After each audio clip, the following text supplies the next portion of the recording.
ನಮಸ್ಕಾರ. ನೀವು ನೋಡ್ತಿದ್ದೀರಾ ಶ್ರೀ ಮಾರಿಕಾಂಬಾ ಡಿಜಿಟಲ್ ಟಿವಿ. ನಾನು ಸೃಷ್ಟಿ ನಾಯ್ಕ್. ಕಾರವಾರದ ಕಾಂಗ್ರೆಸ್ ಶಾಸಕ ಸತೀಶ್ ಸೈಲ್ ರಾಜಕೀಯ ನಿವೃತ್ತಿಯ ಮಾತುಗಳನ್ನಾಡಿ ಅಚ್ಚರಿ ಮೂಡಿಸಿದ್ದಾರೆ.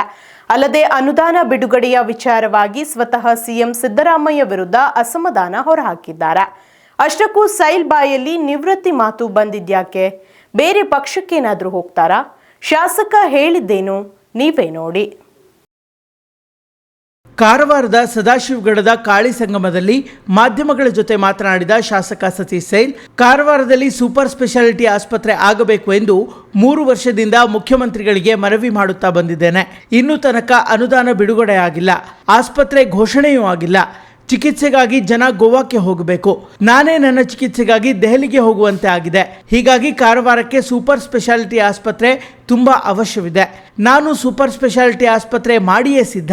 ಈ ಬಜೆಟ್ನಲ್ಲಿ ಘೋಷಣೆ ಆಗಲೇಬೇಕು, ಇಲ್ಲದಿದ್ದರೆ ರಾಜೀನಾಮೆ ಕೊಟ್ಟು ಮನೆಯಲ್ಲಿ ಇರ್ತೇನೆ, ರಾಜಕೀಯ ನಿವೃತ್ತಿ ತೆಗೆದುಕೊಳ್ತೇನೆ, ಯಾವ ಕೆಲಸವನ್ನೂ ಮಾಡೋದಿಲ್ಲ ಎಂದಿದ್ದಾರೆ.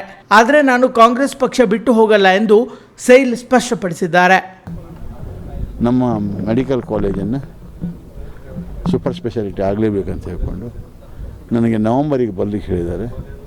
ನವಂಬರ್ನಲ್ಲಿ ನಾನು ಪ್ರಾಜೆಕ್ಟ್ ಕಾಸ್ಟನ್ನು ತೊಗೊಂಡು ಹೋಗ್ತೇನೆ. ಮಾರ್ಚ್ನಲ್ಲಿ ಅವರು ಮಾಡಿಕೊಡ್ತಾರಂತ 110% ಹೇಳಿದ್ದಾರೆ. ನಮ್ಮ ಅದು ಆಗದೇ ಇದ್ದರೆ, ಅಪ್ರೂವಲ್ ಕೊಡದಿದ್ದರೆ ನಾನು ನಿಮ್ಮೆಲ್ಲರ ಮುಂದೆ ಹೇಳ್ತೇನೆ, ಐ ವಿಲ್ ಆಲ್ಸೋ ರಿಟೈರ್. ನಾನು ಬಿಟ್ಬಿಡ್ತೇನೆ. ಸರ್, ಪಕ್ಷ ಅಲ್ಲಪ್ಪ, ನಾನು ಮತ್ತು ರಾಜಕೀಯದಲ್ಲಿ ಮುಂದುವರೆದಿಲ್ಲ, ರಾಜೀನಾಮೆ ಕೊಟ್ಟು ಮನೆಗೆ ಇರ್ತೇನೆ. ಇದು ಪಕ್ಕ. 50 ಕೋಟಿ ಕೊಟ್ಟಿದ್ರಲ್ಲ, ಅದರೊಳಗೆ ರಿಕ್ವೆಸ್ಟ್ ಮಾಡಿದೆ ಎಲ್ಲರಿಗೂ. ನಾನು 50 ಕೋಟಿ ಅದೇ ಹಾಸ್ಪಿಟ್ಲಿಗೆ ಹಾಕ್ತೇನೆ, ನೀವು ಎಲ್ಲ 25 ಕೋಟಿ ಕೊಡಿ ಅಂತ ಹೇಳಿದೆ ಬಾಕಿ ನಮ್ಮವರಿಗೆ. ಆವಾಗ ಅವರು ಒಪ್ಕೊಂಡಿಲ್ಲ. ನಮ್ಮ ಮಿನಿಸ್ಟ್ರಿಗೂ ಹೇಳಿದೆ. ಆಮೇಲೆ ಸಿದ್ದರಾಮಯ್ಯವ್ರನ್ನ ಹೇಳಿದರು, ಇವರು ಅದು ಬೇಡ ಮಾರೆ, ನೀ ಲಾಸ್ಟ್ ಟೈಮ್ ಅದನ್ನು ಕೊಟ್ಟು ದೇವಸ್ಥಾನಕ್ಕೆ ಹಾಕಿದ್ದಿ, ಇದನ್ನು ಬೇರೆ ಕೆಲಸ ಮಾಡ್ಕೊ, ನಾನು ನಿಮಗೆ ಇದನ್ನು ಸೂಪರ್ ಸ್ಪೆಷಾಲಿಟಿ ಹಾಸ್ಪಿಟಲ್ ಮಾಡಿ ಕಾಣಿಸ್ತೇನೆ, ಮಾಡಿಕೊಡ್ತೇನೆ ಅಂತ ಹೇಳ್ಕೊಂಡು ಕೆಲಸ ಆಗಬೇಕಾಗಿದೆ. ಅದು ಆಗದಿದ್ದರೆ ಬಜೆಟ್ನಲ್ಲಿ ಅದನ್ನ ಅದು ಬರದೇ ಇದ್ದರೆ ನೀವು ತಿಳ್ಕೊಂಡು ಬಜೆಟ್ ಆದ ಮಾರನೇ ದಿವಸ ಸತೀಶನ ಬಜೆಟ್ ಮನೆಯಲ್ಲೇ, ಮತ್ತೆ ಎಲ್ಲೂ ಹೋಗೋದಿಲ್ಲ. ಸತೀಶ್ ಯಾವುದೇ ಪಕ್ಷದಲ್ಲೂ ಹೋಗೋದಿಲ್ಲ, ಯಾವುದೇ ಕೆಲಸಗಳನ್ನು ಮಾಡೋದಿಲ್ಲ. ನಾನಂದರೆ ಏನು ತಿಳ್ಕೊತೇನೆ ಅಂತ ಹೇಳಿದ್ರೆ, I am not fit for the people ಅಂತ ಹೇಳ್ಕೊಂಡು ಎಚ್ಚರಿಕೆ ಇಲ್ಲಪ್ಪ, ರಿಕ್ವೆಸ್ಟ್ ಎಚ್ಚರಿಕೆ. ನಮ್ಮ ಸರ್ಕಾರ ಮೇಲೆ ನನಗೆ ವಿಶ್ವಾಸ ಇದೆ. ನಿಮ್ಗೆ ಹೇಳ್ಬೇಕಲ್ಲಪ್ಪ, ನೀವು ಏನಂತೀರಿ ಬ್ರಿಡ್ಜ್ ಮಾಡ್ತೀರಿ ಅಂತ ಹೇಳಿದ್ರೆ, ಅದು ಇದೇ ಶಾಸಕರು ಹೋಗಿ ಹೇಳಿದರು ಹಳಗಾದಲ್ಲಿ ಬ್ರಿಡ್ಜ್ ಹಣ ತಿಂದರು.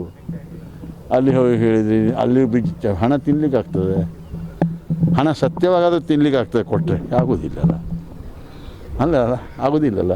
ಮತ್ತೆ ಅದನ್ನು ಅವರು ಹೇಳ್ತಾರೆ, ನಾವು ಕೇಳ್ತೇವೆ ಅಷ್ಟೇ, ಮಾಡಿ ಕಾಣಿಸ್ತೇನೆ.